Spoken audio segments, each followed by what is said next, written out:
3월의 비는 바늘처럼 가늘게 내려 뺨을 따갑게 찔렀다. 나는 이미 조금 휘어버린 검은 우산을 든 채 다른 한 손으로는 딸 미나의 어깨를 꽉 감싸 안았다. 묘비 사진 속 남편 준혁은 여전히 온화한 미소를 짓고 있었다. 마치 세상에 남겨진 우리 모녀를 위로하는 듯했다. 엄마, 아빠가 정말 저 안에 있어요?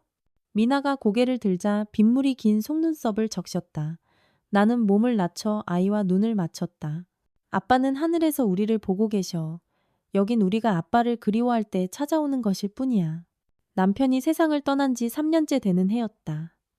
갑작스러운 교통사고가 그의 목숨을, 그리고 우리 작은 가정의 모든 웃음소리를 앗아갔다. 그때 미나는 겨우 5살이었고 이제 8살이 되었지만 또래 아이들보다 유난히 예민하고 조숙했다. 아빠, 저 오늘 시험 100점 맞았어요. 미나는 손에 꼭 쥔 시험지를 조심스럽게 묘비 앞에 내려놓았다. 빗물에 젖을까봐 작은 돌멩이를 찾아 눌러두었다. 선생님이 제가 아빠처럼 똑똑하대요. 순간 목이 맸다. 그랬다. 준혁은 그 시골 마을에서 유일하게 명문대에 합격한 수재였다. 그 사고만 아니었더라면 휴대폰 벨소리가 무심하게 울리며 내 상념을 깨뜨렸다. 화면에 시어머니라는 두 글자가 뜨자 나도 모르게 심장이 쿵 내려앉았다. 서윤아, 내일 저녁에 온 가족 다 모여서 저녁 먹자. 중요한 할 얘기가 있다. 시어머니 김순자 여사의 목소리는 수화기 너머로 단호하고 거절할 수 없는 힘을 담고 있었다. 네 어머님, 미나랑 꼭 제 시간에 갈게요. 나는 최대한 평온하게 들리도록 목소리를 가다듬었다. 전화를 끊고 준혁의 사진이 밝힌 묘비를 바라보자 마음속이 온통 파도처럼 일렁였다. 최근 시댁이 있는 낡은 동네의 재개발 소문이 무성했다. 시어머니가 사시는 그 낡은 주택이 거의 100억에 가까운 보상금을 받게 될 거라는 소문이었다. 설마, 엄마, 왜 울어요? 미나가 작은 손으로 내 얼굴에 눈물을 닦아주자 그제야 내가 울고 있었다는 걸 깨달았다. 아니야, 눈에 먼지가 들어가서 그래. 나는 억지로 미소를 지어 보였다. 가자. 집에 가서 우리 딸이 제일 좋아하는 돼지갈비찜 해줄게. 다음 날 저녁, 나는 미나에게 가장 예쁜 원피스를 입히고 나 자신도 오랜만에 옅은 화장을 했다. 거울 속 여인은 어느덧 35, 눈가에는 잔주름이 생겼고 머리카락 사이에는 흰머리 몇 가닥이 숨어 있었다. 지난 3년간 나는 꾸미는 것이 어떤 느낌이었는지 거의 잊고 살았다. 시댁은 서울 근교의 재개발 구역에 위치해 있었는데 기억보다 더 낡아 보였다. 하지만 대문 앞에 주차된 몇 대의 고급차는 유난히 눈에 띄었다. 시누이 지엔의 가족이 이미 와 있었다. 그녀의 번쩍이는 새 BMW가 석양 아래 빛나고 있었다. 어머, 형수님 오셨네. 지혜는 명품으로 치장한 채 문 앞에 서 있었다. 손가락에 다이아몬드 반지가 눈부시게 빛났다. 그녀 옆에 남편 최서방. 최민식은 말쑥한 양복 차림으로 휴대폰만 들여다보고 있었다. 그들의 아들이자 미나보다 2살 많은 우진이는 마당에서 최신형 드론을 날리고 있었다. 고모, 고모부 안녕하세요. 미나는 얌전하게 인사했지만 눈은 저절로 드론을 쫓고 있었다. 미나 키 많이 컸네. 지혜는 건성으로 대답하며 우리를 지나쳐 문 밖을 쳐다봤다. 엄마, 큰오빠네 왔어요. 시어머니 김순자 여사가 허리를 꼿꼿이 세운 채 부엌에서 나왔다. 나를 한번 흘끗 보고는 고개를 끄덕이는 것으로 인사를 대신하더니 막 들어서는 시아주버니네 가족을 열렬히 맞이했다. 20명이 넘는 식구들이 좁지 않은 거실에 북적였다. 술잔이 오가는 사이 나는 친척들이 나를 보는 눈빛이 어딘가 이상하다는 것을 눈치챘다. 동정, 탐색, 그리고 뭐라 설명할 수 없는 묘한 기운이 섞여 있었다. 모두 조용히 좀 해봐. And for 술이 몇 순배 돌자 시어머니가 컵을 톡톡 쳤다. 온 집안이 즉시 조용해졌다. 오늘 다들 오라고 한 건 아주 중요한 일을 발표하기 위해서다. 내 심장이 갑자기 빠르게 뛰기 시작했고 손가락은 저도 모르게 치마 끝을 꽉 쥐었다. 이 집이 재개발에 들어가게 됐다. 보상금이 98억이야. 시어머니의 말이 떨어지자마자 거실에서는 감탄사가 터져나왔다. 내 눈앞이 캄캄해졌다. 상상했던 것보다 훨씬 큰 금액이었다.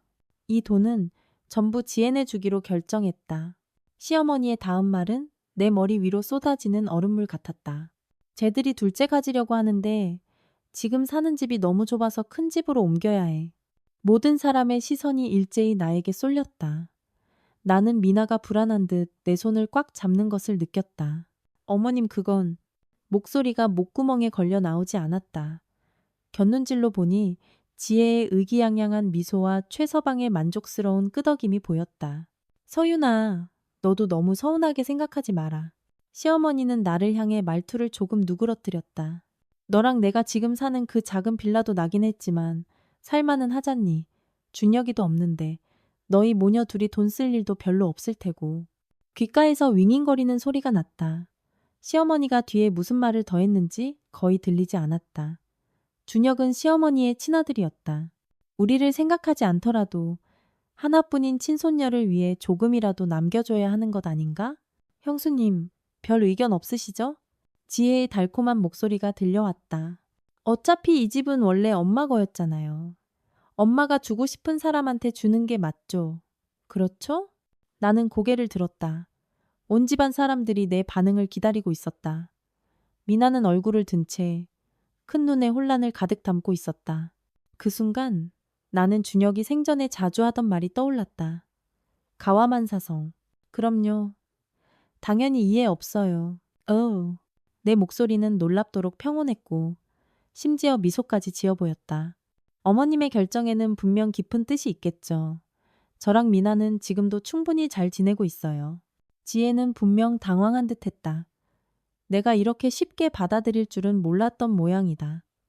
시어머니는 만족스러운 듯 고개를 끄덕이고는 계속해서 사람들에게 음식을 권했다. 집으로 돌아오는 버스 안에서 미나는 내 품에 기댄 채 잠이 들었다. 휴대폰이 진동했다. 절친 유나에게서 온 메시지였다. 오늘 시어머니가 보상금 얘기 발표했다며? 어떻게 됐어? 내가 응이라고 답장을 보내자마자 그녀에게서 전화가 걸려왔다. 서윤아, 설마 그 돈 전부 이지혜한테 줬다고 말하지 마. 유나의 큰 목소리가 수화기를 뚫고 나왔다. 나는 급히 볼륨을 줄였다. 그렇게 됐어. 나는 미나가 깰까봐 조용히 대답했다. 너 바보야? 왜? 이준혁은 친아들 아니야? 미나는 친손녀 아니냐고. 넌 싸워야지. 법적으로 너랑 미나도 상속권이 있단 말이야. 유나는 화가 나서 목소리까지 떨렸다. 유나야, 됐어. 나는 창밖으로 빠르게 스쳐 지나가는 네온 사인을 바라봤다. 소란 피워봤자 좋을 거 없어. 특히 미나한테는. 넌 너무 물러터졌어. 준혁이 오빠가 떠나니까 그냥 다들 널 무시하게 두는 거야. 미나 나중에 학비랑 생활비는 어쩔 건데? 98억이야. 3분의 1만 받아도. 그만해. 나는 그녀의 말을 끊었다. 나 피곤해. 내일 다시 얘기하자. 전화를 끊고 나는 미나를 품에 더 꼭 껴안았다. 눈물이 소리 없이 흘러내려 딸의 부드러운 머리카락 위로 떨어졌다. 싸우라고? 어떻게? 하나뿐인 아들을 막 잃은 시어머니와 친척들 앞에서 머리채를 잡고 미나가 사람들의 손가락질 속에서 자라게 하라고? 아니, 난 그렇게 못한다. 준혁은 떠났지만 내가 이 가정을 완전히 부서지게 할 수는 없었다.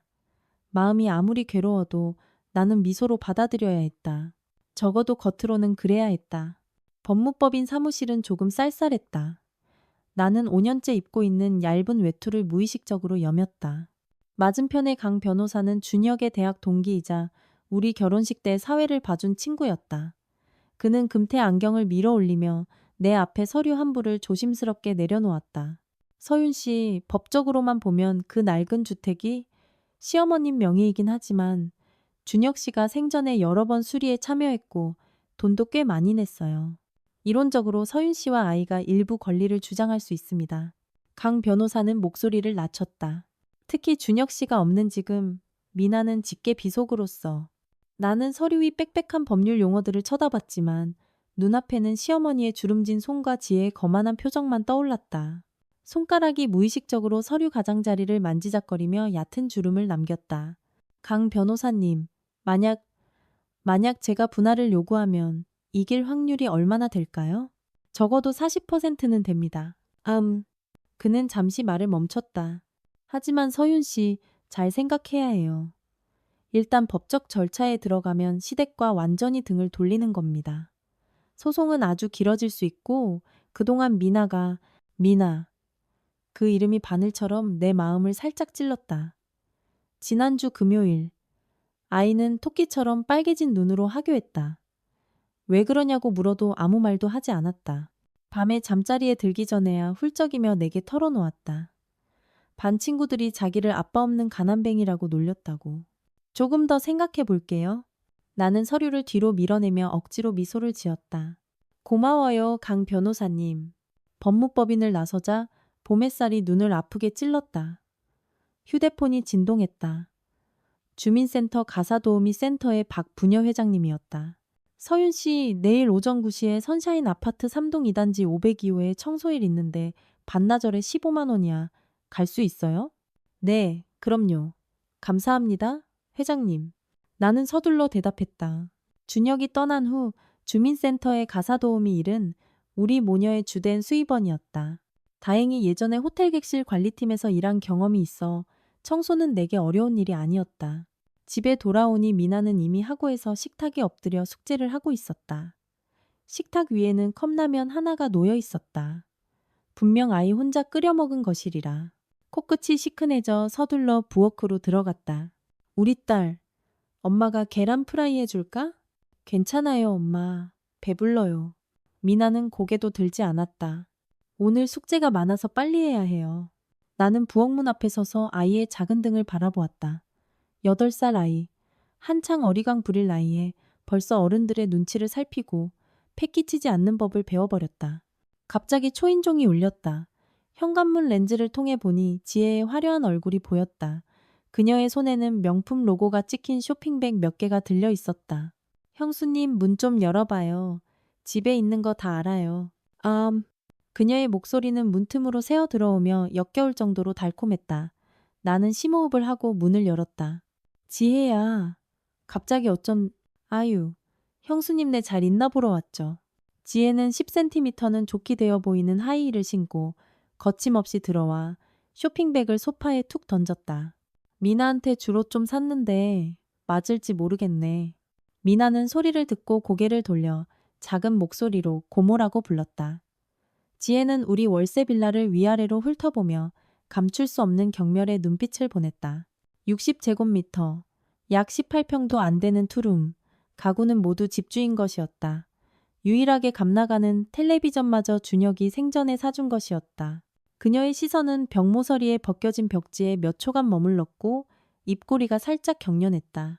형수님, 이런 데서 살아요?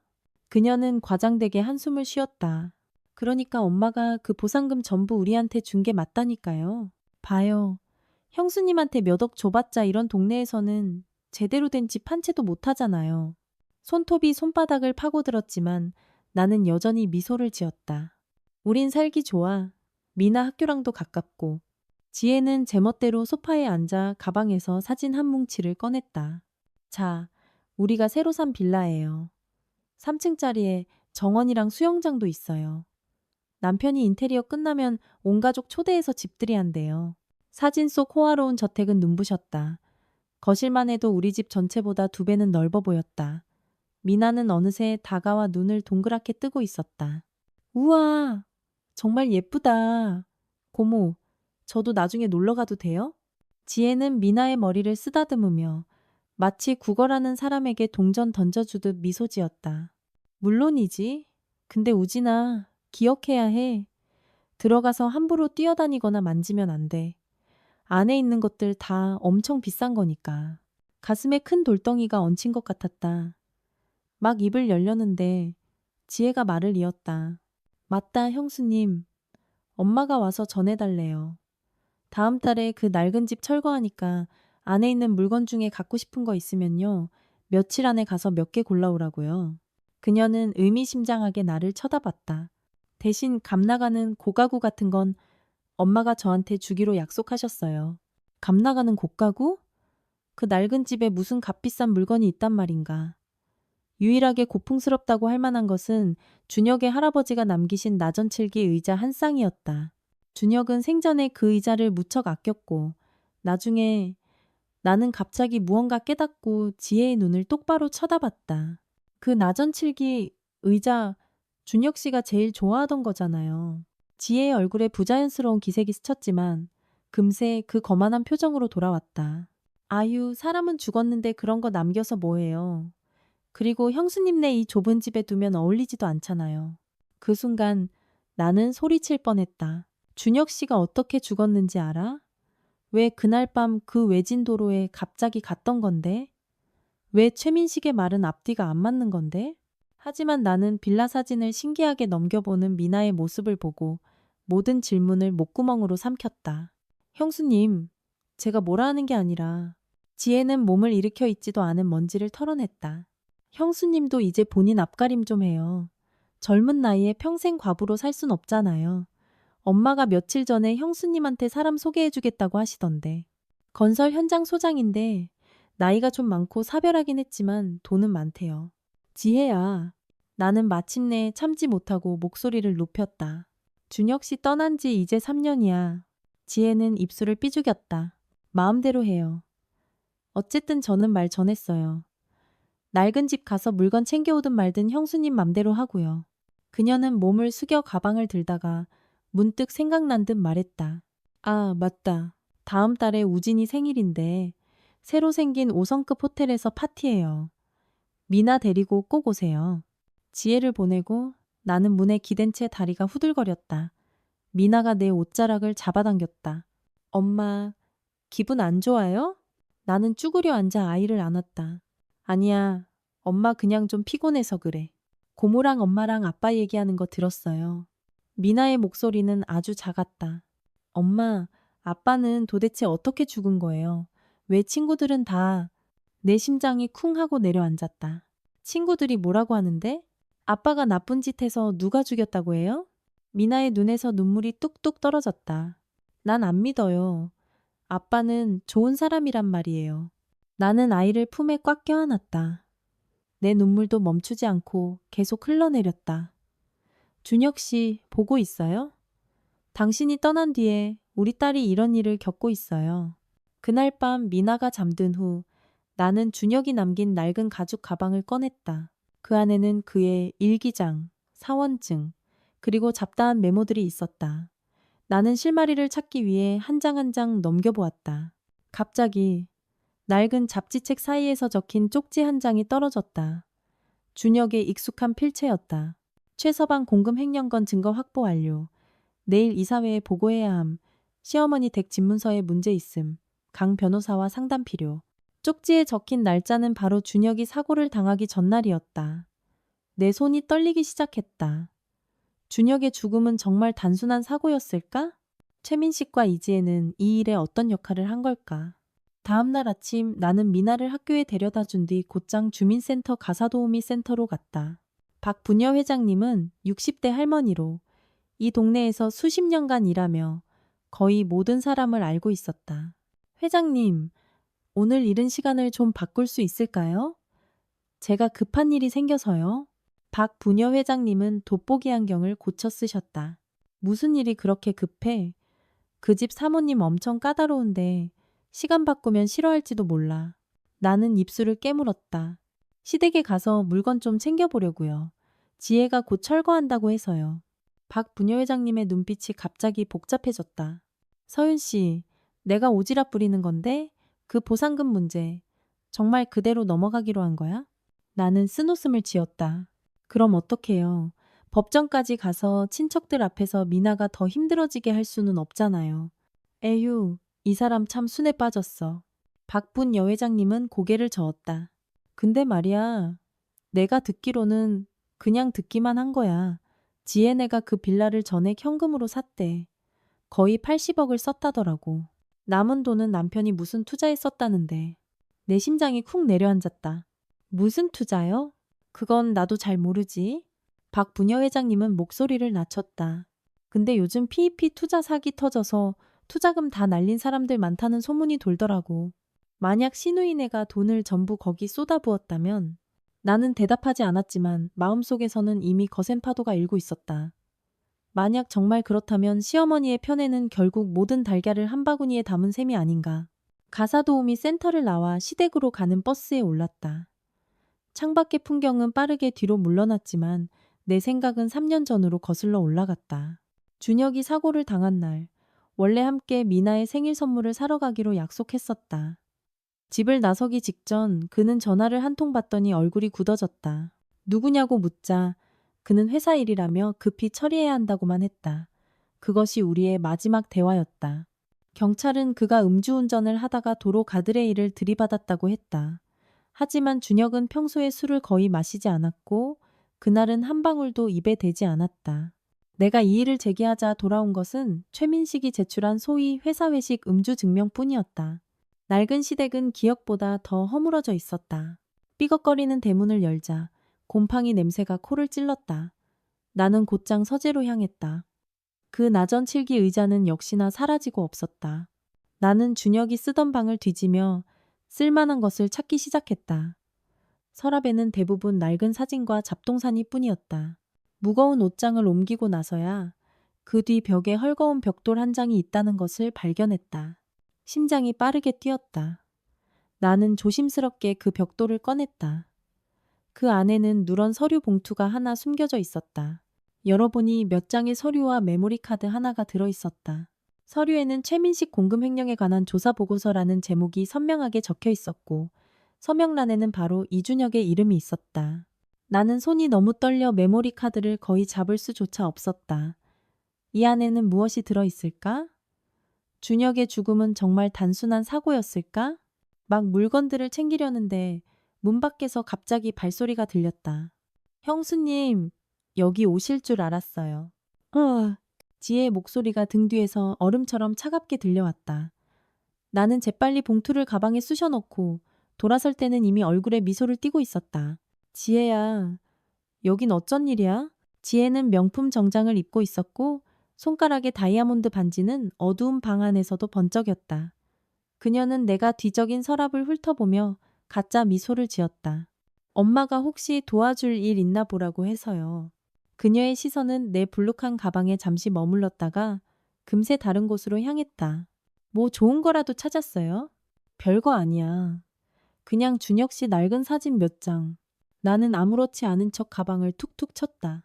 미나한테 보여주려고 아빠에 대해 더 많이 알게 해주고 싶어서. 지혜는 비웃음을 흘리며 하이힐로 바닥을 또각또각 두드렸다. 형수님, 제가 뭐라 하는 게 아니라 자꾸 과거에 매달려서 뭐해요.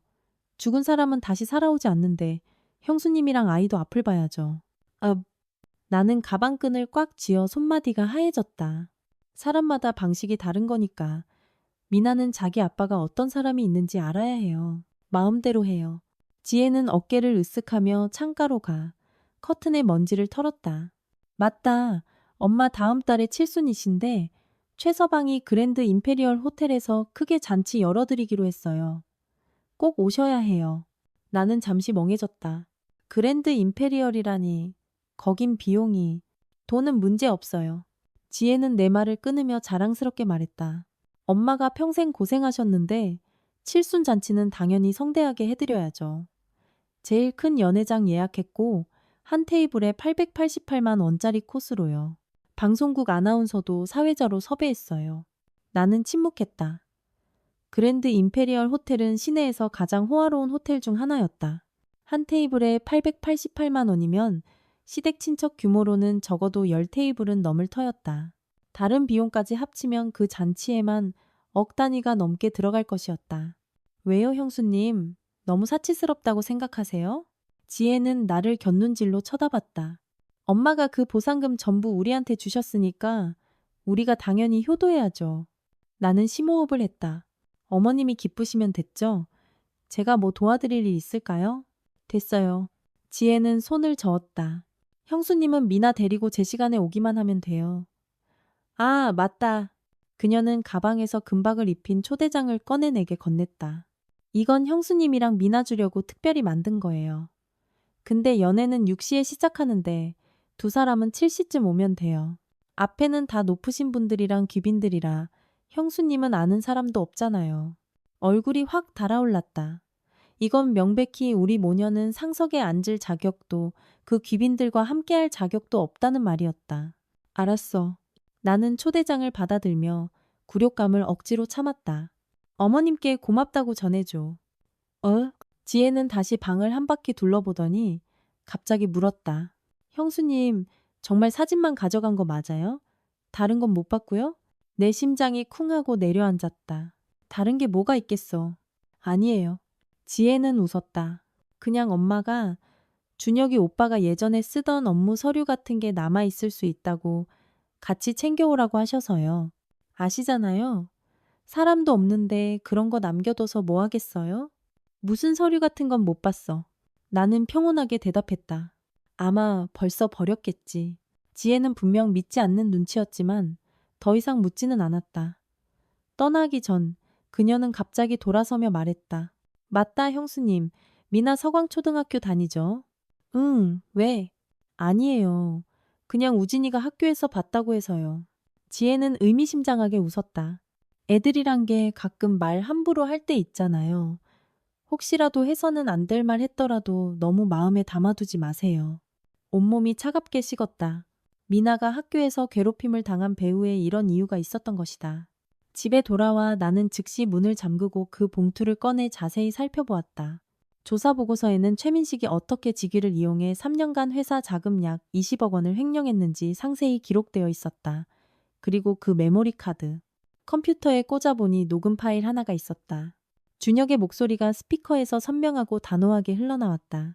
최서방, 내가 모든 증거를 다 확보했어. 3일 주지. 횡령한 공금 전부 채워 넣어. 그러지 않으면 이사회와 경찰에 신고할 수밖에 없어. 녹음 배경음 속에서 최민식의 목소리가 격앙되어 들렸다. 이준혁, 너 잊었어? 그 낡은 집 집문서 아직 내 손에 있는 거. 날 막다른 길로 몰면 내가 당신 엄마 길바닥에 나앉게 만들 거야. 집문서? 준혁은 냉소했다. 내가 모를 줄 알아? 당신이 장모님 집을 사채업자한테 담보로 잡힌 거. 내가 제때 발견해서 빚 갚지 않았으면 그 집은 벌써 장모님 게 아니었어. 녹음은 거기서 갑자기 끊겼다. 나는 컴퓨터 앞에 멍하니 앉아 온몸을 떨었다. 준혁의 죽음은 정말 사고가 아니었다. 휴대폰 벨소리가 갑자기 울려 하마터면 뛰어오를 뻔했다. 모르는 번호였다. 네, 박서윤 씨 되십니까? 온화한 여자 목소리가 물었다. 저는 서광초등학교 이민아 학생 담임입니다. 학교에 한번 봐주실 수 있을까요? 미나가 친구와 다툼이 좀 있었습니다. 내 심장이 쿵 내려앉았다. 미나가 다쳤나요? 그건 아니고요. 다만 상황이 좀 복잡해서요. 직접 와보시는 게 좋을 것 같습니다. 전화를 끊고 나는 서둘러 서류와 메모리 카드를 숨기고 학교로 달려갔다. 선생님 사무실 문 앞에서 나는 고개를 푹 숙인 채 서 있는 미나를 보았다. 옷은 좀 헝클어져 있었고 얼굴에는 눈물 자국이 있었다. 반대편에는 통통한 남자아이가 거만하게 고개를 쳐들고 있었다. 지혜의 아들 우진이었다. 어머님 오셨군요. 선생님은 나를 사무실로 안내했다. 상황이 이렇습니다. 쉬는 시간에 미나와 우진이가 다툼이 있었는데 미나가 우진이를 밀었습니다. 제가 먼저 우리 아빠는 범죄자라고 했어요. 미나가 갑자기 고개를 들며 눈물이 뚝뚝 떨어졌다. 우리 아빠가 회사 돈 훔쳐서 차에 치여주고도 싸다고 했단 말이에요. 내 피가 순간적으로 얼어붙었다. 10살짜리 아이가 어떻게 저런 말을 할 수 있단 말인가. 선생님은 어색하게 헛기침을 했다. 우진이 말로는 자기도 부모님한테 들은 이야기라고. 나는 쭈그려 앉아 미나의 얼굴에서 눈물을 살며시 닦아주었다. 우리 딸, 아빠는 정직하고 착한 사람이었어. 절대로 나쁜 짓 한 적 없어. 어떤 사람들은 자기 마음에 죄가 있으니까 거짓말을 하는 거야. 거짓말 아니에요. 우진이가 갑자기 나에게 소리쳤다. 우리 아빠 엄마가 그랬어요. 이준혁 외삼촌은 나쁜 놈이라고 우리 아빠를 함정에 빠뜨리려고 했다고요. 그 사람이 안 죽었으면 우리 아빠가 감옥에 갔을 거래요. 사무실 안에 공기가 얼어붙는 것 같았다. 선생님의 얼굴은 하얗게 질렸고 나는 눈앞이 핑 도는 것을 느꼈다. 선생님, 나는 목소리가 떨리지 않도록 애썼다. 이 일은 단순한 아이들 다툼의 범주를 넘어선 것 같습니다. 우진이의 이런 말들은 명백히 어른들에게서 들은 것입니다. 선생님은 고개를 끄덕였다. 우진이 부모님께 연락해서 잘 이야기해 보겠습니다. 아니요, 괜찮습니다. 나는 차갑게 말했다. 그 아이 부모는 제 시누이입니다. 어떻게 처리해야 할지 제가 압니다. 미나의 손을 잡고 교문을 나서는데 휴대폰이 또 울렸다. 이번에는 주민센터의 박부녀 회장님이었다. 서윤 씨, 선샤인 아파트 진 교수님 기억나? 저번에 그 집 청소해줬잖아. 사모님이 전화 왔는데 진 교수님이 갑자기 심장마비로 쓰러지셨다. 집에 혼자 계신데 119는 아직 안 왔고 당신 먼저 가볼 수 있냐고 묻네. 당신 응급처치 배운 적 있잖아. 나는 미나를 쳐다보고 이를 악물었다. 주소 보내주세요. 바로 갈게요. 미나를 데리고 선샤인 아파트에 도착했을 때 복도에는 이미 이웃 몇몇이 모여 있었다. 진 교수님은 서재 바닥에 쓰러져 있었고 얼굴은 잿빛이었으며 호흡이 미약했다. 나는 미나에게 문 밖에서 기다리라고 하고 안으로 뛰어들어갔다. 니트로글리세린 있어요? 내가 진 교수님의 부인에게 물었다. 네네, 여기요. 할머니는 허둥지둥 작은 약병을 건넸다. 나는 재빨리 진 교수님께 약을 먹이고 옷깃을 풀어 호흡이 원활하도록 했다. 몇 분 후 구급차 사이렌 소리가 멀리서부터 가까워졌다. 구급대원들이 도착해 신속하게 응급처치를 이어받았다. 그중 한 의사가 나를 보며 말했다. 정말 다행입니다. 제때 조치하지 않으셨으면 큰일 날 뻔했습니다. 진 교수님이 구급차에 실려가면서 내게 힘겹게 손을 뻗었다. 고맙소. 할머니는 내 손을 잡고 연신 고맙다고 인사하며 억지로 내게 봉투 하나를 쥐어주었다. 나는 사양하다가 어쩔 수 없이 받고 내일 병원으로 찾아뵙겠다고 약속했다. 집으로 돌아오는 길에 미나가 얼굴을 들고 물었다. 엄마가 그 할아버지 구한 거예요? 엄마는 그냥 해야 할 일을 한 거야. 나는 아이의 머리를 쓰다듬다가 문득 생각난 듯 말했다. 참 우리 딸. 다음 주에 할머니 칠순 잔치인데 할머니한테 무슨 선물 드리고 싶어? 미나는 잠시 생각하던 말했다. 저는 그림 그려서 드릴래요. 우리 가족 다 같이 있는 그림요. 내 마음이 따끔했다. 우리 가족. 하지만 이 가족은 이미 산산조각 나 있었다. 다음 날 나는 병원으로 진 교수님을 찾아갔다. 그는 이미 위험한 고비를 넘기고 침대에 기대 신문을 보고 있었다. 나를 보자 그는 기쁘게 신문을 내려놓았다.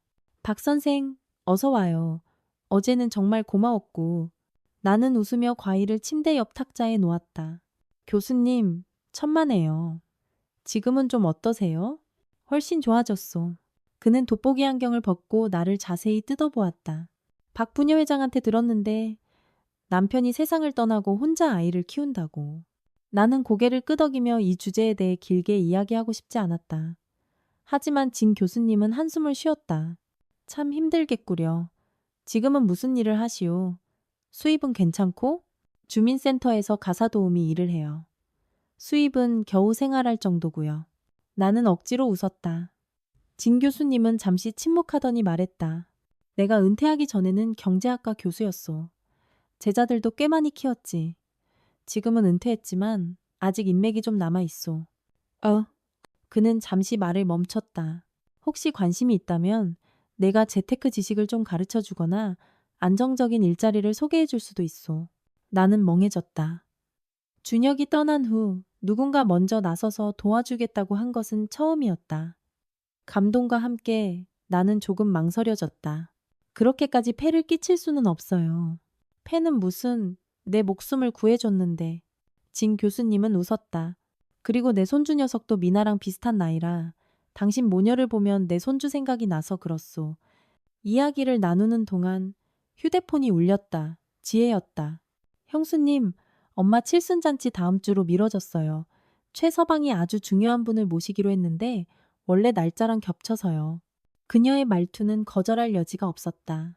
초대장은 사람 시켜서 다시 보낼 테니 잊지 말고 꼭 오세요. 전화를 끊자 진 교수님이 걱정스럽게 물었다. 무슨 어려운 일이라도 있어? 나는 고개를 저으며 억지로 웃었다. 아니에요. 그냥 집안일이에요. 병원을 나설 때 나는 문 앞에서 박 부녀 회장님을 만났다. 그녀는 신비로운 표정으로 나를 잡아 끌었다. 서윤 씨, 내가 소식 하나 들었는데 지혜네 남편 있잖아. 그 사람이 투자했다는 PEP 회사가 먹튀했대. 지금 여기저기 돈 빌리러 다니느라 정신없다더라. 내 심장이 쿵 내려앉았다. 확실한 소식이에요? 그럼 확실하고 말고 내 조카 딸이 은행에서 일하는데 최민식이 며칠째 은행에 출근 도장 찍으면서 빌라 담보로 대출 받으려고 안달이래. 박 부녀회장님은 목소리를 낮췄다. 말해봐. 만약 그 98억 원이 전부 물거품이 됐다면?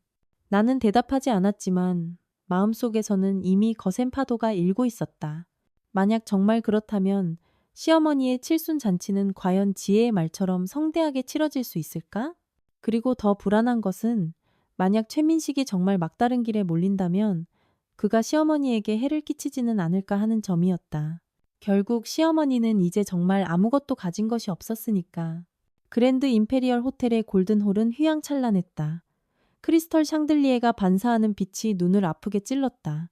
나는 공주처럼 차려입은 미나의 손을 잡고 문 앞에 섰다. 손에는 시어머니를 위해 직접 준비한 선물이 들려 있었다. 내가 사흘 밤낮을 세워 짠 캐시미어 숄이었다. 엄마, 여기 진짜 예쁘다. 미나는 고개를 들고 눈을 동그랗게 떴다. 텔레비전에서 보던 것보다 더 예뻐요. 나는 입술을 굳게 다물었다. 이 캐시미어 실을 사기 위해 내가 한 달 내내 김치와 밥만으로 버텼다는 사실을 아이에게 말하지 않았다. 준혁이 떠난 후 단돈 10,000원도 허투루 쓸 수 없었다. 박서윤 씨. 입구에 접수원이 명단을 확인하며 고개를 들어 우리를 쳐다봤다. 김순자 여사님 며느님이시죠? 나는 고개를 끄덕였고 얼굴이 조금 화끈거리는 것을 느꼈다.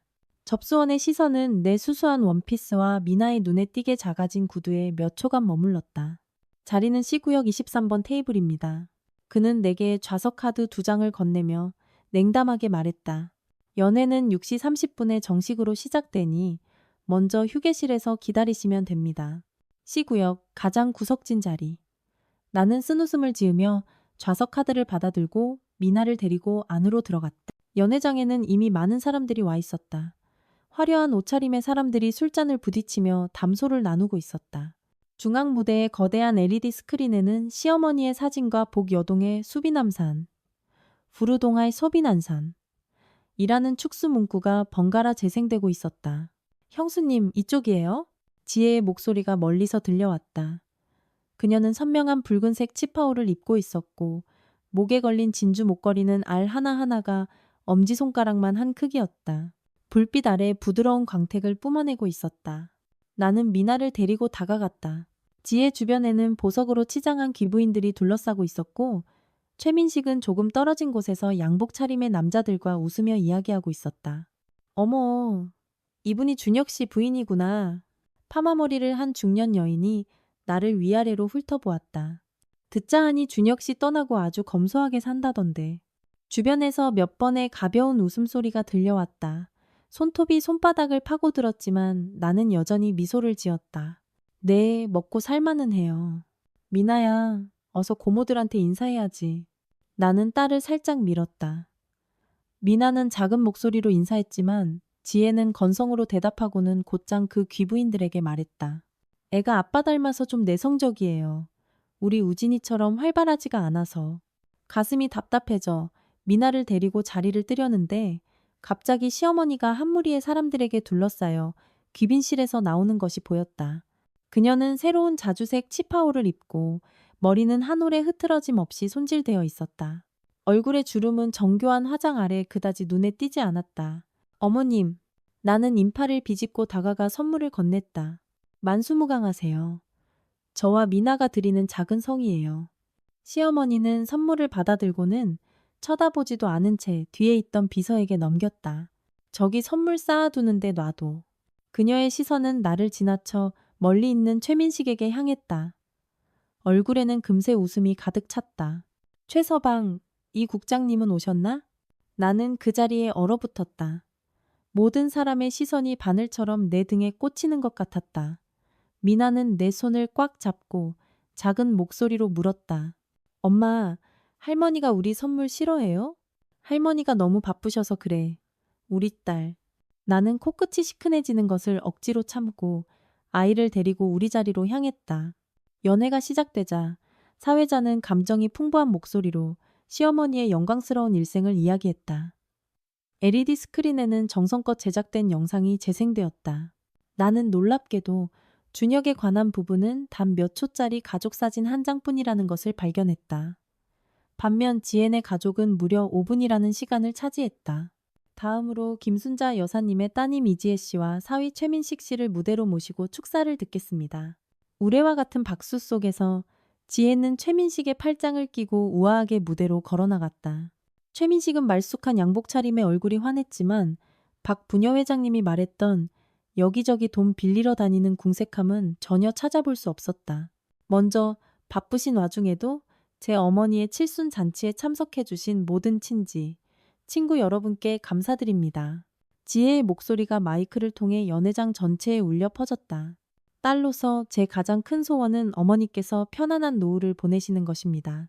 그녀의 말이 채 끝나기도 전에 연회장 문이 갑자기 활짝 열리고 제복을 입은 남자 3명이 들어왔다.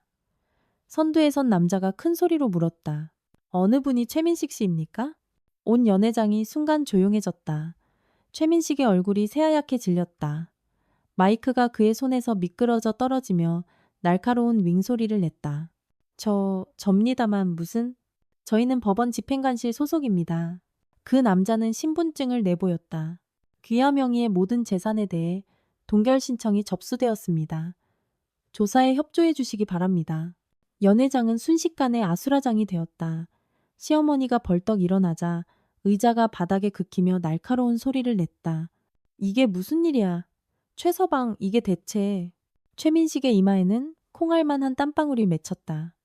그는 허둥지둥 지혜를 쳐다봤지만 지혜는 이미 잿빛 얼굴이 되어 있었다. 장모님, 이건 오해입니다.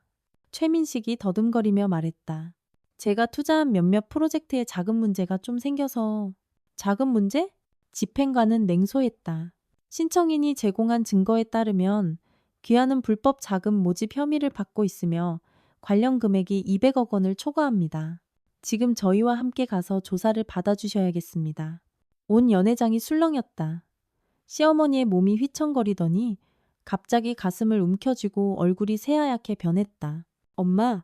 지혜가 비명을 지르며 무대 아래로 달려내려왔지만 시어머니는 이미 꼿꼿하게 뒤로 넘어가고 있었다. 술잔이 가득한 테이블을 덮치며 거대한 소음을 냈다. 비켜요. 비켜주세요. 나는 인파를 밀치고 달려가 시어머니가 이미 의식을 잃고 호흡이 미약하며 입술이 파랗게 변한 것을 발견했다. 119 불러요. 빨리. 나는 무릎을 꿇고 재빨리 시어머니의 옷깃을 풀어 호흡이 원활하도록 했다.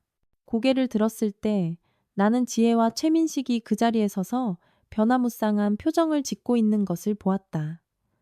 놀랍게도 그들은 가장 먼저 달려오지 않았다. 구급차가 금방 도착했다. 구급대원들이 간단히 상태를 확인한 후 얼굴이 굳어졌다. 급성 심근경색 의심됩니다. 즉시 병원으로 이동해야 합니다.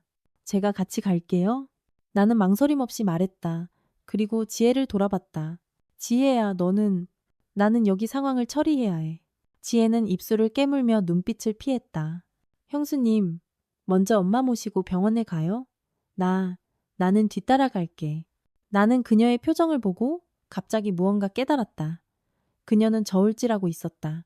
시어머니의 병사와 눈앞의 위기. 그녀는 후자를 먼저 처리하기로 선택한 것이다. 미나야, 엄마랑 같이 가자. 나는 딸의 손을 잡고 구급차에 올라탔다. 병원으로 가는 길, 구급대원들은 분주하게 시어머니에게 각종 검사를 시행했다. 미나는 내 품에 안겨 작은 목소리로 물었다. 엄마, 할머니 죽어요? 아니야, 우리 딸. 나는 아이의 머리를 쓰다듬었지만 마음속으로는 자신이 없었다. 시어머니는 올해 칠순이었다. 이런 갑작스러운 심근경색은 응급실의 등불은 창백하게 눈을 찔렀다. 의사가 황급히 나와 마스크를 벗었다. 환자분은 즉시 관상동맥 조영술을 해야 합니다. 필요시 스텐트 시술을 진행해야 하고요. 보호자분은요? 서명해 주세요. 나는 멍해졌다. 저는 며느리예요. 따님이 곧 올 거예요. 곧이 언제입니까? 환자는 기다릴 시간이 없습니다. 의사는 눈살을 찌푸렸다.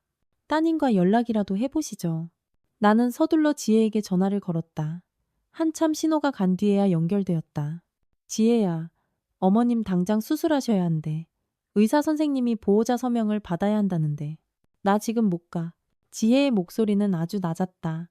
최서방 경찰서 갔어. 변호사 알아봐야 해. 형수님이 먼저 서명 좀 하면 안 돼? 내가? 내가 서명하라고?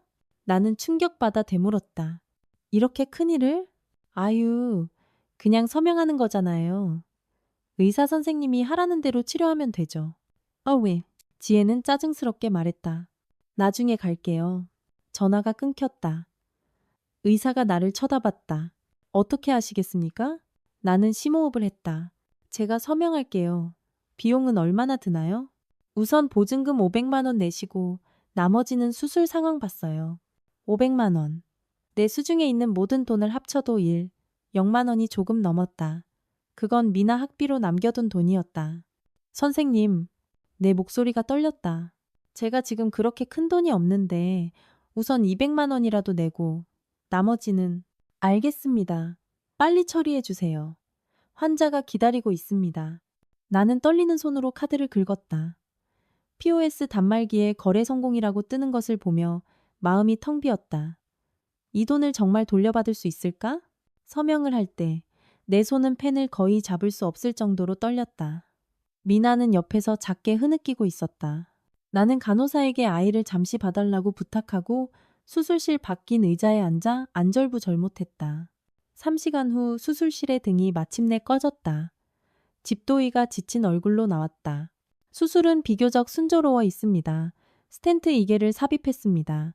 하지만 환자분이 연세가 많으셔서 중환자실에서 당분간 경과를 지켜봐야 합니다. 감사합니다. 선생님, 나는 안도의 한숨을 쉬었다. 그럼 지금 입원 수속을 밟으시면 됩니다. 중환자실은 하루 비용이 대략 800에서 0만 원 정도입니다. 다리에 힘이 풀려 하마터면 바닥에 주저앉을 뻔했다. 하루에 0만 원? 내 통장에 남은 돈으로는 며칠 버티지도 못할 터였다. 시어머니를 안정시키고 나니 거의 새벽 1시가 다 되어 있었다. 미나는 병실 바뀐 의자에서 잠들어 있었고 작은 얼굴에는 아직 눈물 자국이 남아 있었다. 나는 아이를 조심스럽게 안아들고 생필품을 챙기러 집으로 가려 했다. 병원 문을 막 나섰을 때 지혜가 택시에서 내리는 것을 보았다. 눈은 퉁퉁 붓고 화장은 다 번져 있었다. 엄마는 어때? 그녀는 내 팔을 잡았고 손톱이 거의 살을 파고들었다. 수술은 끝났어. 일단 위험한 고비는 넘겼지만 중환자실에서 지켜봐야 한대. 나는 지친 목소리로 말했다. 지혜야, 수술비랑 입원비로 내가 500만 원 먼저 냈어. 그건... 지혜의 표정이 갑자기 변했다. 그녀는 내 팔을 놓고 눈빛을 피했다. 형수님, 지금 집에 좀 상황이 안 좋아서 최서방 쪽도 변호사 선임하려면 돈이 많이 필요해. 일단 형수님이 좀 내고 있어주면 안 될까? 나중에 일이 해결되면. 지혜야, 나는 내 귀를 의심했다. 그건 엄마 목숨값이야. 너희 98억 원이나 받아놓고 지금 500만 원도 못 내놓겠다는 거야? 지혜의 얼굴이 갑자기 흉측하게 변했다. 98억? 그거 다 날렸어. 최서방이 투자했던 그 프로젝트 사기였어. 지금 돈만 날린 게 아니라 빚더미 앉았다고. 빌라랑 차도 전부 압류될 거야. 그녀는 갑자기 내 손을 잡았다. 형수님이 나 돈 좀 빌려주면 안 돼? 딱 1억만. 최서방 나오면. 나는 그녀의 손을 뿌리쳤다. 화가 나서 온몸이 떨렸다. 이지혜, 너 양심이라는 게 있긴 해? 엄마가 중환자실에 누워있는데 네 머릿속엔 온통 돈 생각뿐이야? 그 98억 원 엄마의 전 재산이고 노후 자금이었어? 여기서 착한 척 좀 하지 마. 지혜가 갑자기 소리쳤다. 형수님네 그 죽은 남편이 괜히 나서는 바람에 최서방이 어떻게... 그녀는 갑자기 말실수를 깨닫고 말을 멈췄다. 내 피가 순간적으로 얼어붙었다. 준혁 씨가 괜히 나섰다가? 무슨 뜻이야? 지혜의 눈빛이 흔들렸다. 아무것도 아니야.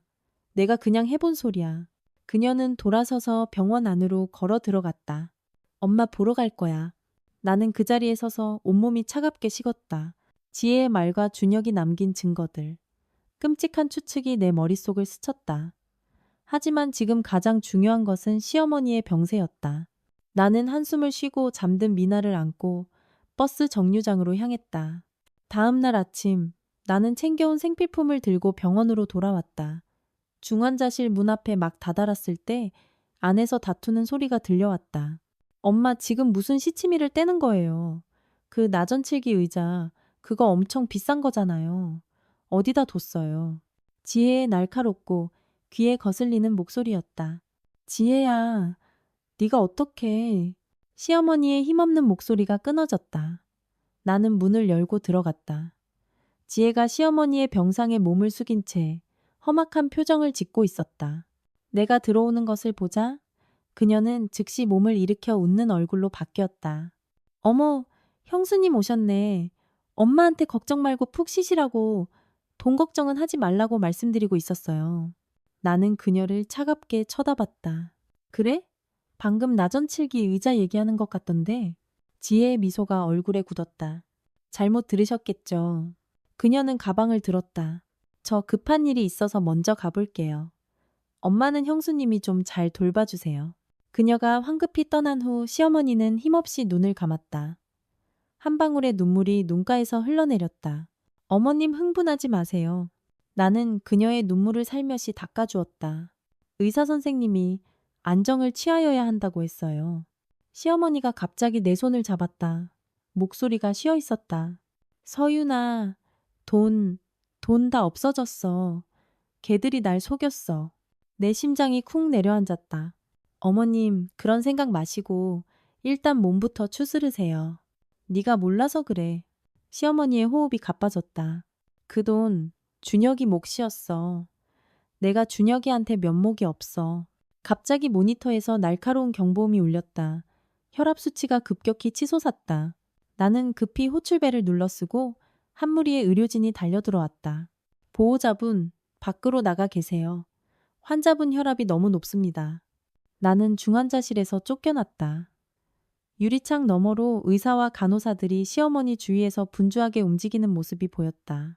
내 머릿속에서는 시어머니가 방금 한 말이 맴돌았다. 그 돈 준혁이 몫이었어. 내가 준혁이한테 면목이 없어. 설마 시어머니는 무언가 알고 계셨던 걸까? 시어머니가 두 번째 위기를 넘긴 후 의사는 나를 사무실로 불렀다. 김순자 여사님 상태가 불안정해서 조속히 2차 수술을 해야 합니다. 의사는 안경을 밀어 올렸다. 비용은 대략 1억 5천만 원 정도 필요할 것 같습니다. 1억 5천만 원. 눈앞이 캄캄해 저 하마터면 서 있지 못할 뻔했다. 이전에 냈던 500만 원은 이미 내 저축의 절반이었다. 여기에 1억 5천만 원이라니. 선생님, 분할 납부는 안 될까요? 나는 힘겹게 입을 열었다. 집에 최근에 좀 안 좋은 일이 있어서요. 의사는 한숨을 쉬었다. 원칙적으로는 안 됩니다. 하지만 그는 잠시 망설였다. 상황이 특수하니 제가 한번 건의해 보겠습니다. 우선 8천만 원만 먼저 내시고 나머지는 분할로 하시죠. 8천만 원. 그건 내전 재산이었다. 그걸 내고 나면 나와 미나의 생활은 어떻게 되는 걸까? 아이의 학비는? 하지만 의사의 대답을 기다리는 눈빛을 보고 나는 이를 악물었다. 네, 그렇게 할게요. 의사 사무실을 나와 나는 복도 긴 의자에 한참을 앉아 있었다. 손에는 그 수납 청구서를 꽉 쥐고 있었다. 지혜는 3일째 얼굴을 비추지 않았고 전화도 받지 않았다. 최민식은 구속 수사 중이라고 했다. 그 98억 원의 보상금은 아마 이미 물거품이 되었을 것이다. 엄마, 미나가 내게 살며시 기댔다. 할머니 괜찮아질 거죠? 나는 아이의 작은 어깨를 감싸 안았다. 그럼 우리 딸, 의사 선생님이 할머니 고쳐주실 거야. 그럼 우리 돈 많이 써야 해요? 미나는 얼굴을 들고 걱정 가득한 눈으로 쳐다봤다. 간호사 이모들이 우리 집 돈 없다고 하는 거 들었어요. 내 마음이 바늘에 찔린 듯 아팠다. 8살 아이가 이런 일로 걱정해서는 안 되는 것이었다. 돈은 엄마가 어떻게든 할게. 나는 아이의 이마에 입을 맞췄다. 너는 그냥 학교 잘 다니고 네 몸만 잘 챙기면 돼. 수납 창구 앞에는 긴 줄이 서 있었다. 내 차례가 되자 직원은 고개도 들지 않고 물었다. 얼마 내실 건가요? 8천만 원이요. 나는 은행카드를 건네고 손이 미세하게 떨렸다. 비밀번호를 입력하고 POS 단말기에 뜨는 거래 성공을 보며 마음이 텅 비었다. 이 돈은 영원히 돌려받지 못할지도 모른다. 중환자실로 돌아오니 간호사가 시어머니가 깨어나셨다며 잠시 면회가 가능하다고 했다. 나는 방호복을 입고 안으로 들어갔다. 시어머니는 어제보다 더 초췌해 보였다. 얼굴은 잿빛이었고 입술은 바짝 말라 있었다. 어머님, 좀 어떠세요? 내가 조용히 묻자 시어머니는 힘겹게 고개를 끄덕이고는 갑자기 물었다. 돈은 냈나? 나는 잠시 멈칫했다. 그가 이 질문을 할 줄은 몰랐다. 네, 8천만 원 냈어요. 나머지는 분할로 하기로 했고요. 시어머니는 눈을 감았고 눈물이 눈가에서 흘러내렸다. 서윤아, 내가 너한테 면목이 없다. 준혁이한테도. 어머님, 그런 말씀 마세요. 나는 그의 말은 손을 잡았다. 일단 몸부터 추스르세요. 내 말 좀 들어봐. 시어머니는 힘겹게 숨을 쉬었다. 그 보상금 원래 준혁이 목도 있었어. 걔가 돈 내서 집수리도 했고. 그런데 내가 전부 지혜한테 줘버렸어. 내 심장이 쿵 내려앉았다. 준혁이 남긴 쪽지와 내용이 일치했다. 왜요? 나는 참지 못하고 물었다. 준혁 씨도 어머님 아들이잖아요. 시어머니의 호흡이 가빠졌다. 나는 무서웠어. 최서방이 준혁이 교통사고 증거를 가지고 있다고 했어. 내가 만약 지혜한테 돈을 안 주면 그 증거를. 내 피가 순간적으로 얼어붙었다. 무슨 증거요? 나도 몰라. 정말 몰라.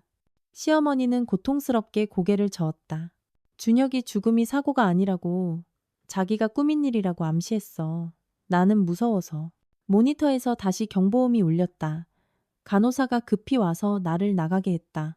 중환자실을 나와 나는 벽에 기댄 채 다리에 힘이 풀렸다. 준혁의 죽음은 역시 사고가 아니었다. 그리고 그녀는 공포심 때문에 모든 돈을 살인자에게 넘겨준 것이었다. 분노, 슬픔, 믿을 수 없는 감정들이 가슴속에서 뒤섞였다. 하지만 중환자실에 위태롭게 누워있는 시어머니를 보니 나는 진심으로 그녀를 미워할 수가 없었다. 그녀는 그저 아들을 잃은 노인이었고 최민식이라는 짐승에게 협박을 당한 피해자였다. 그날 밤 나는 미나를 이웃집에 맡기고 병원에서 밤을 새웠다. 깊은 밤 병원 복도는 텅 비어 있었고 가끔 간호사의 발소리만 울렸다. 나는 중환자실 바뀐 의자에 앉아 휴대폰 속 준혁의 사진을 보며 소리 없이 울었다. 준혁 씨, 하늘에서 보고 있다면 제게 어떻게 해야 할지 알려주세요. 계속 참고 이 부서진 가정을 지켜야 할까요? 아니면 당신의 억울함을 풀기 위해 나서야 할까요? 다음 날 아침 지혜가 갑자기 병원에 나타났다. 그녀는 초췌한 얼굴에 눈이 퉁퉁 부어 예전의 거만한 모습은 온데간데 없었다. 형수님. 그녀는 내가 오랫동안 들어보지 못한 호칭을 썼다. 최서방이 정식으로 구속됐어요. 나는 그녀를 차갑게 쳐다봤다. 그래서 변호사를 선임해야 해요. 돈이 필요해요. 그녀는 입술을 깨물었다. 엄마, 그 나전칠기 의자요. 그거 골동품이라 적어도 2억은 할 거예요. 어디다 뒀는지 아세요? 나는 내 귀를 의심했다. 이지혜, 엄마가 아직 중환자실에 누워있는데 내 머릿속엔 온통 엄마 물건 팔아치울 생각뿐이야?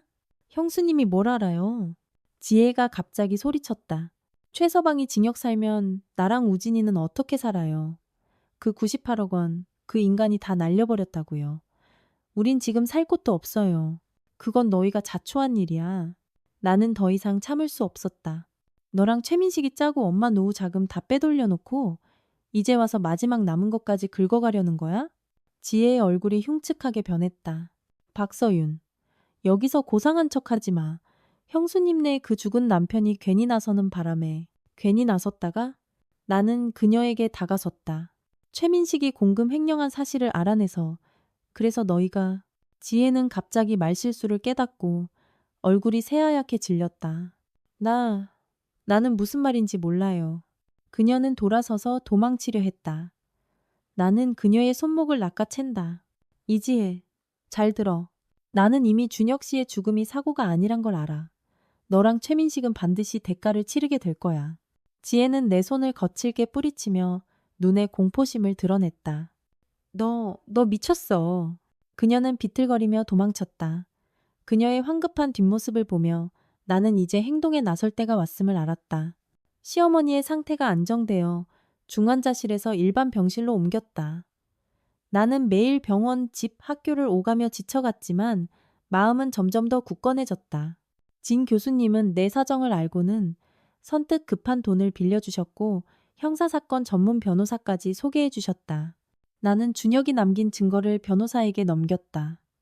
그는 서류를 본 후 이것만으로도 준혁의 교통사고를 재수사하기에 충분하다고 말했다. 어느 날 오후 시어머니가 수액을 맞다가 갑자기 나를 불렀다. 서윤아, 할 얘기가 있다. 나는 손에 든 수건을 내려놓고 그녀의 침대 곁에 앉았다. 네, 어머님, 말씀하세요. 지혜, 걔가 또 돈 달라고 찾아왔었니? 시어머니의 눈에 눈물이 고였다. 나는 잠시 망설이다가 고개를 끄덕였다. 시어머니는 길게 한숨을 쉬었다. 업보야, 업보, 내가 당초에 어쩌자고. 그녀는 떨리는 손으로 베개 밑에서 열쇠 하나를 꺼냈다.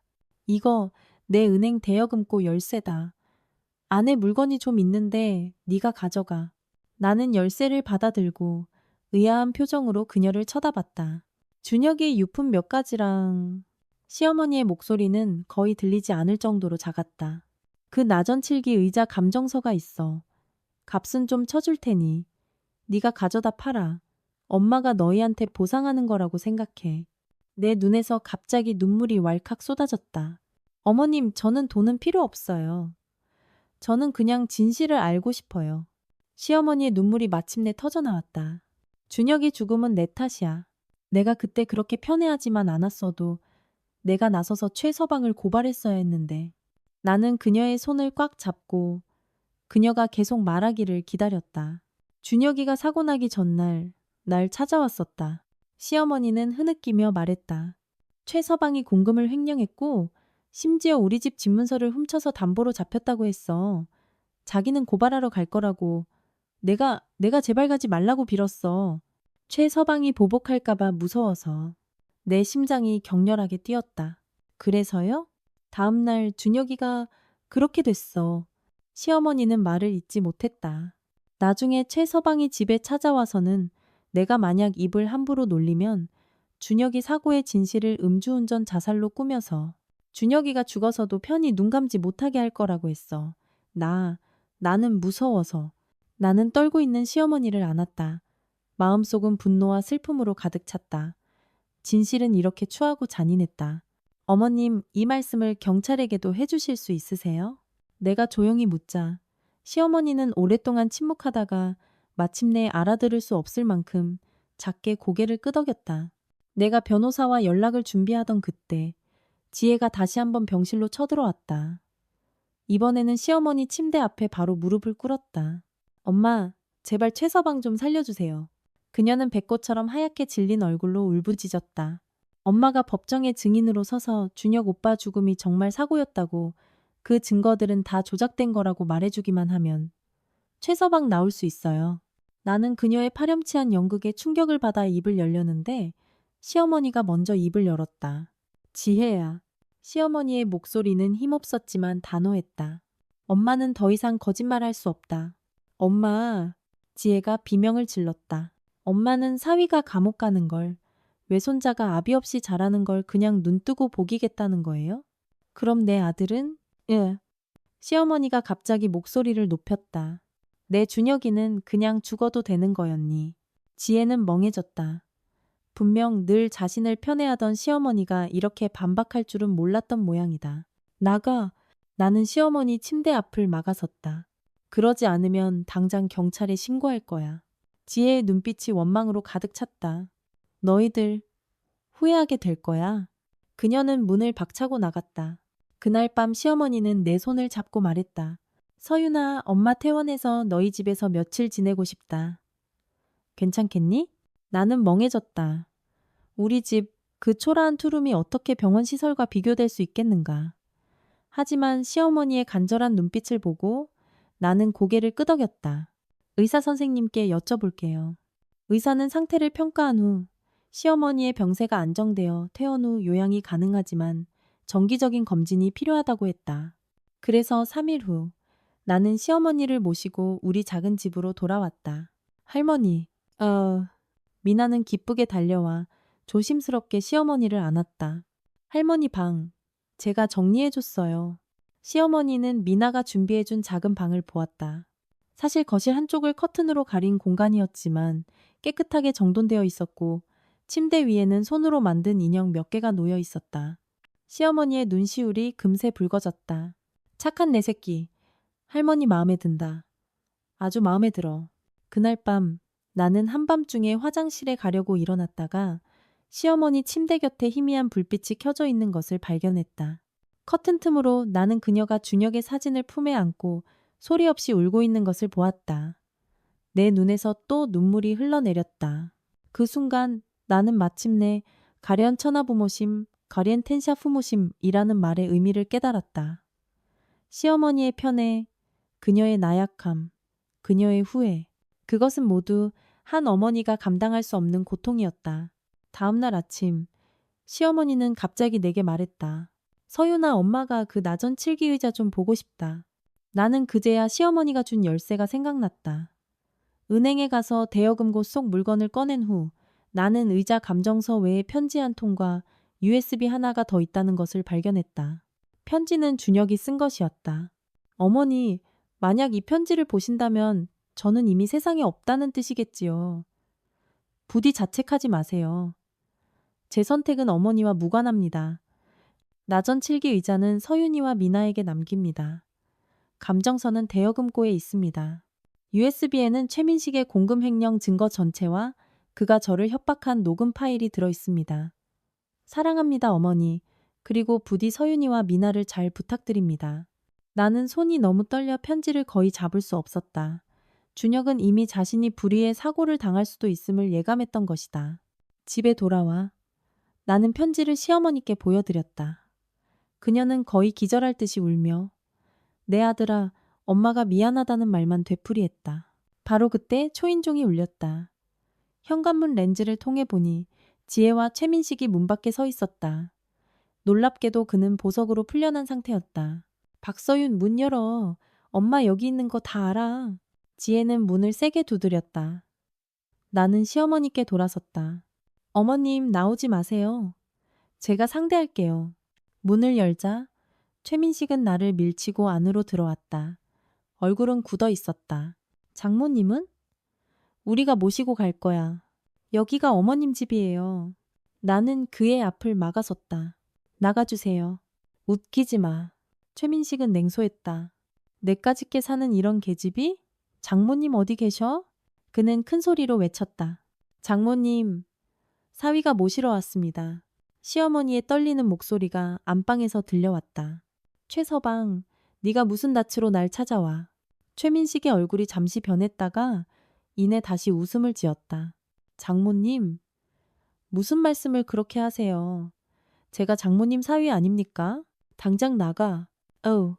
시어머니가 갑자기 날카롭게 소리쳤다. 나는 이미 모든 걸 서윤이한테 다 말했어. 경찰한테도. 최민식의 얼굴이 순식간에 흉측하게 변했다. 이 늙은이가 지금 무슨 소리 하는지 알아? 그는 나에게 달려들었다. 그 물건 내놔. 나는 재빨리 뒤로 물러서며 미리 준비해둔 휴대폰을 잡고 단축 번호를 눌렀다. 강 변호사님, 그들이 저희 집에 쳐들어왔어요. 최민식은 변호사라는 두 글자를 듣자 마치 꼬리가 밟힌 고양이처럼 뛰어올랐다. 이 미친 여자가 감히... 여보, 진정해요? 지혜가 그를 붙잡고 나를 향해 갑자기 애원하는 말투로 바뀌었다. 형수님, 우리 그래도 한 가족이잖아요. 무슨 일이든 우리끼리 해결하면 되지. 굳이 경찰까지 부를 필요 있어요? 한 가족? 나는 냉소했다. 준혁 씨가 죽었을 때 너희는 우리가 한 가족이라고 생각했어? 엄마의 전 재산을 다 빼돌렸을 때 한 가족이라고 생각했냐고. 닥쳐. 휴. 최민식이 지혜를 거칠게 밀치고 나에게 달려들었다. 증거 내놔. 바로 그 천주니파의 순간 문이 거칠게 열리고 두 명의 경찰이 뛰어들어왔다. 멈춰, 경찰이다. 그 후의 일들은 한바탕 꿈과 같았다. 최민식은 현장에서 제압되었고 지혜는 바닥에 주저앉아 울부짖었다. 경찰은 그들을 그리고 내가 제공한 모든 증거를 가지고 떠났다. 시어머니는 침대 곁에 앉아 창백하지만 평온한 얼굴이었다. 미나는 그녀의 품에 꼭 안겨 겁에 질려 떨고 있었다. 끝났다. 시어머니는 미나의 머리를 쓰다듬으며 말했다. 이제 다 끝났어. 시어머니가 우리 집에 머무신 지 3일째 되던 날 주민센터의 박부녀 회장님이 황급히 달려와 놀라운 소식을 전했다.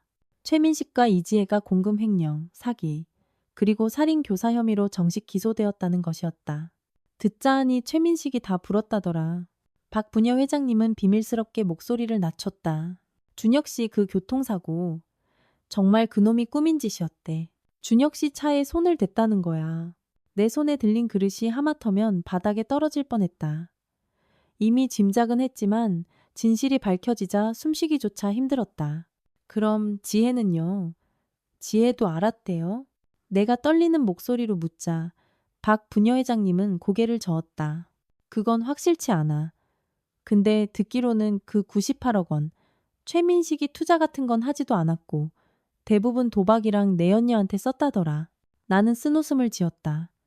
이것이 바로 시어머니가 치른 편애의 대가였다. 모든 달걀을 한 바구니에 담았는데 그 바구니는 이미 구멍이 나 있었던 것이다. 안방으로 들어가 보니 시어머니는 창가에 앉아 햇볕을 쬐고 있었다. 무릎 위에는 준혁의 앨범이 놓여 있었다. 진실이 밝혀진 후 그녀는 마치 10년은 더 늙어버린 듯 했지만 눈빛은 그 어느 때보다 맑았다. 어머님, 내가 조용히 말했다. 최민식하고 지혜, 구속됐대요. 시어머니의 손이 살짝 떨렸지만 곧 평온을 되찾았다. 인과응보지. 해. 그녀는 고개를 들어 나를 보았다. 서윤아, 엄마가 부탁 하나만 하자. 네, 말씀하세요. 준혁이 좀 보러 가고 싶다. 그래서 다음 날 나는 시어머니를 부축하고 준혁의 묘를 찾았다. 3년 만이었다. 시어머니가 아들의 묘를 찾은 것은 그녀는 떨리는 손으로 차가운 묘비를 어루만지며 늙은 눈물을 쏟아냈다. 준혁아, 엄마가 미안하다. 엄마가 잘못했다. 그녀는 묘비에 이마를 대고 목 놓아 울었다. 나도 곁에 서서 눈물을 흘렸다. 그 순간 모든 원망이 눈 녹듯 사라졌다. 시어머니는 그저 아들을 잃은 가여운 어머니였을 뿐 나와 똑같이 묘지에서 돌아온 후 시어머니의 정신은 조금 나아진 듯했다. 그녀는 주도적으로 내가 할 수 있는 집안일을 돕기 시작했고 심지어 미나의 머리를 따아주는 법도 배웠다. 그녀의 서툴지만 진지한 모습을 보며 내 마음속에 따뜻한 기운이 솟아올랐다. 어느 날 밤 미나가 잠든 후 시어머니는 나를 앞으로 불렀다. 그리고 품에서 통장 하나를 꺼냈다. 서윤아, 이건 엄마가 그동안 몰래 모아둔 2억이다. 너랑 미나 가져. 나는 놀라서 그녀를 쳐다봤다. 어머님, 이건 받아도. 애니니. 시어머니는 내 손에 통장을 쥐어주었다.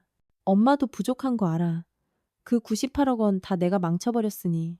어머님, 그런 말씀 마세요. 나는 그녀의 손을 잡았다. 돈이 중요한 게 아니잖아요. 중요한 건 우리가 여전히 한 가족이라는 거지. 시어머니가 내 말을 이어받으며 눈에 눈물이 어렸다. 바로 그때 초인종이 울렸다. 현관문 렌즈를 통해 보니 낯선 중년 남자가 서 있었다. 실례지만 김순자 여사님 댁 맞습니까? 저는 구청 재개발과에서 나왔습니다. 나는 의아해하며 문을 열었다. 그 남자는 내게 서류 한 부를 건넸다. 김 여사님 댁 재개발 보상건에 대해 새로운 사항이 있어 확인차 왔습니다. 알고 보니 그 낡은 주택의 대지평가에 오류가 있어 실제 보상 금액은 128억 원이라는 것이었다. 이전에 지급된 98억 원은 1차 지급액이었고 아직 30억 원의 잔금이 남아 있었다. 하지만 나는 혼란스러워 물었다. 소유권자께서는 이미 서명을 하지 않으셨나요? 네, 그렇습니다. 하지만 최신 정책에 따르면 소유권자의 직계 가족 중 주택 건설이나 중대 수리에 참여한 사람이 있을 경우 그 사람의 서명도 필요합니다. 저희가 확인한 바로는 고 이준혁 씨께서 생전에 자금을 들여 주택을 수리한 기록이 있습니다. 따라서 그분의 법정 상속인, 즉 박서윤 씨와 따님의 서명이 필요합니다. 내 손이 떨리기 시작했다. 30억 원. 우리 모녀의 삶을 완전히 바꿀 수 있는 돈이었다. 직원을 보낸 후 시어머니가 갑자기 말했다. 서윤아, 이 돈은 너랑 미나가 가져라. 나는 놀라서 그녀를 쳐다봤다. 어머님, 이건 엄마가 너희에게 보상하는 작은 성이라고 생각해다오. 시어머니의 눈에는 죄책감이 가득했다. 그리고 지혜네는 이미 그렇게 많이 가져갔잖니? 나는 고개를 저었다. 어머님, 이 돈은 어머님께서 분배하셔야 해요.